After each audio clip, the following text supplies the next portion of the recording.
Assalomu alaykum obunachilar. Mana navbatdagi darvozamizni quryapmiz. Kecha Farg'ona viloyat Mindon qishlog'idan neves ko'tardik. Bugun Bog'dod tuman Samarqand qishlog'iga darvoza qurgani keldik. Tog'amizga borib, darvozamizni oshmoshiga litol olib kelib bering dedik.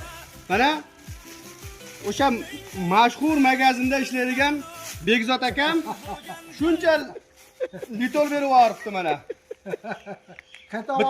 Bitta darvozaga yarashadigan ekan. Bitta darvozaga shuncha ketadi, 4 ta litol sotibdi. Begzod aka bular. Unaqa basta endi.